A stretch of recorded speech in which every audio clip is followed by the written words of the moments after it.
கர்த்தருடைய பரிசுநாமத்துக்கு ஸ்தோத்திரம். கிறிஸ்தவர்களாகிய நமக்கு ரொம்ப ஆசை என்னன்னா, நம்ம எப்பொழுதுமே தேவனுடைய பிரசன்னத்துல இருக்கணும். 24/7 எப்பொழுதும் தேவனுடைய சத்தத்த நம்ம கேட்கிறவர்களா இருக்கணும்னு நமக்கு ரொம்ப ஆசை. ஆனா, அது பிராக்டிகலா நம்மனால அது செய்ய முடியுதா? இல்ல தேவனுடைய சத்தத்த நம்மனால கேட்க முடியுதான்னு கேட்டீங்கன்னா, 95% ஆஃப் த மக்களுக்கு தேவனுடைய சத்தம் கேட்கிறதே இல்ல.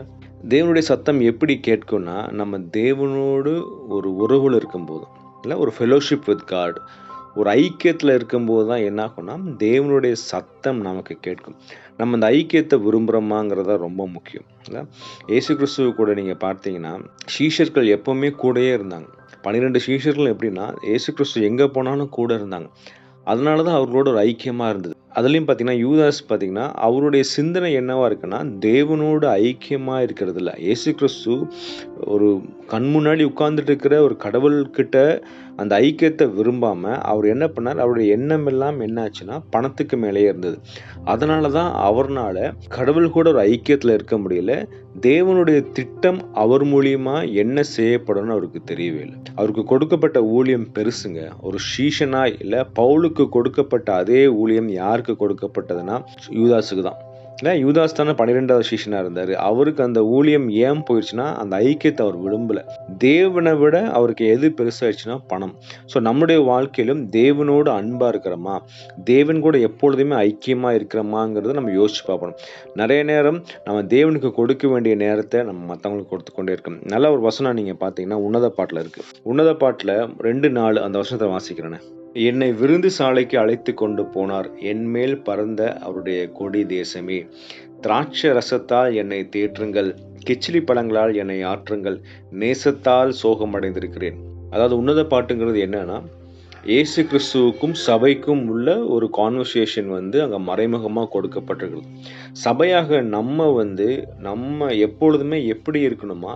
அவரோடு ஒரு ஐக்கியத்துல இருக்கணுமா? அங்க பாருங்களேன், கடவுள் நம்மள எங்க கூட்டிட்டு போறாராம்? விருந்து சாலைக்கு கூட்டிட்டு போறான். விருந்து சாலைங்கிறது என்னன்னா, நம்ம ஒரு சாப்பாடு சாப்பிடுற இடம் இல்லையா? அதே தான் நீங்க புதிய ஏற்பாடு காலத்துல சீஷர்கள் எடுத்தையும் பார்த்தீங்கன்னா, அந்த மேல் வீட்டு அறையில அவங்க அப்பம் பிட்கிறதுலயும் என்ன பண்ணாங்கன்னா, ஒரு ஐக்கியத்துல இருந்தாங்க. ஒரு ஃபெலோஷிப்ல இருந்தாங்க.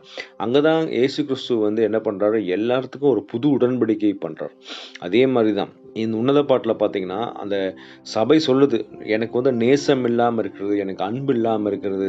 நான் தேவனோடு இருக்கும்போது எனக்கு அந்த அன்பு வரும்னு சொல்லி அங்க போடப்பட்டிருக்கிறது இல்லையா? அதுதான் நம்மளும் நம்முடைய வாழ்க்கையில செய்யணும். எப்பொழுதுமே என்னன்னா, நம்ம தேவனோடு ஐக்கியத்துல இருக்கணும் இல்லையா? நல்ல ஒரு வசனம் பார்த்தீங்கன்னா, 1 கொரிந்தியர் 1:9 தம்முடைய குமாரனும் நம்முடைய கர்த்தருமாய் இருக்கிற இயேசு கிறிஸ்துவுடனே ஐக்கியமாய் இருப்பதற்கு உங்களை அழைத்த தேவன் உண்மையுள்ளவர். நம்மள எதற்கு தேவன் அழைத்திருக்கிறார்னா, இயேசு கிறிஸ்து கூட ஐக்கியமா இருக்கிறது. அப்படி ஐக்கியமா இருந்தா தான் நம்ம 24/7 அவருடைய சத்தத்த நம்ம காதுகள் கேட்கும். அந்த ஐக்கியத்த நம்ம விரும்புறோமா? இல்ல அந்த ஐக்கியத்திற்கு பதிலா யூதாசை போல கடவுள் என் கூட தான் இருக்கிறாருப்பா, அவர் கூட எப்ப வேணா பேசிக்கலாம்னு சொல்லிட்டு நம்ம பணத்தை நோக்கி போய் கொண்டிருக்கிறோமா? மோசேவ பார்க்கிறோம் இல்லையா? மோசே பாருங்களேன், முகமுகமா தேவனோடு பேசுறார். அவருடைய முகம் பிரகாசித்தது. எப்படி மோசே முகமுகமா பேச முடியும்? எப்பொழுதுமே அவர் சத்தத்தை கேட்கிறவரா இருந்தார். அவர் என்ன சொன்னாலும் அப்படியே செய்றது.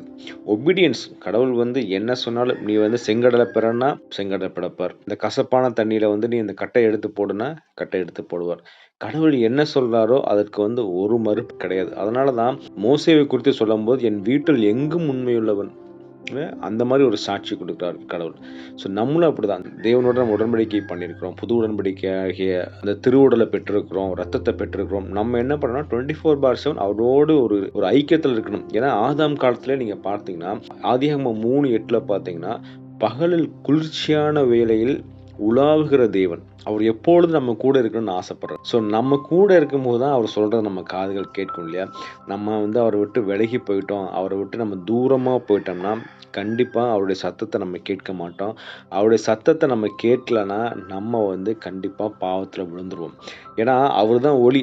ஒளி இல்லாத இடத்துல ஆட்டோமேட்டிக்கா என்ன ஆகும்னா, அந்த இருள் வந்துடும். இருள்னா பாவம். ஸோ நம்ம ஒளிகிட்ட கடந்து போகிறோமா இல்லை ஒளியை விட்டு ஓடி போகிறோமாங்கிறது ரொம்ப முக்கியம். ஏன்னா தன்னிடத்துல வருகிற ஒருவரையுமே அவர் புறம்பே தள்ளுறதில்ல. நம்ம அவர்கிட்ட போயிட்டு, அப்பா என்னை மன்னிங்க, உங்களுடைய சத்தத்தை கேட்க எனக்கு கிருபை தாங்க, நான் பாவத்திலேருந்து வெளியே வரணும்னு சொல்லும்போது ஆட்டோமேட்டிக்காக அவர் வந்து என்ன பண்ணுவார், நீ வா மகனே நான் உன்னை தூக்கிறேன் அப்படின்னு சொல்லி நம்மளை கைப்பிடிச்சு தூக்கிடுவார். ஆனால் நம்ம அவர் கூட இருக்கிறதும் இல்லாததும் நம்மக்கிட்ட தான் இருக்குது. நம்ம அவர் விட்டு ஆதாம் ஏவாள் போல் ஓடி மரத்துக்கு பின்னாடி ஒளிந்து கொள்கிறோமா, இல்லை மோசே மாதிரி அவர் கூடவே இருந்து அவரோட முகமுகமாய் பேசுகிறோமா? அதனால் இன்னைக்கு நம்ம 24/7 தேவனுடைய சத்தத்தை கேட்போம், இயேசு கிறிஸ்துவோட ஐக்கியத்தில் இருப்போம், ஆவியானவருடைய வழி நடத்துறதில் நம்ம நடப்போம். ரொம்ப முக்கியமானது நம்ம வேதம் தெரியணும். வேதத்தில் என்ன இருக்கோ அதை தான் ஆவியானவர் நமக்கு உணர்த்தி கொண்டே இருப்பார். அதனால் முதல்ல நம்ம வேதத்தை தியானிப்போம். வெறும் பேர் கிறிஸ்துவர்களாக இல்லாமல் வேதத்தை தியானித்து ஆவியானவர் உணர்த்துதலோடு நம்ம இயேசு கிறிஸ்துவை போட மாறுவோம். கர்த்தர் நம்மை ஆசீர்வதிப்பாராக. ஆமென்.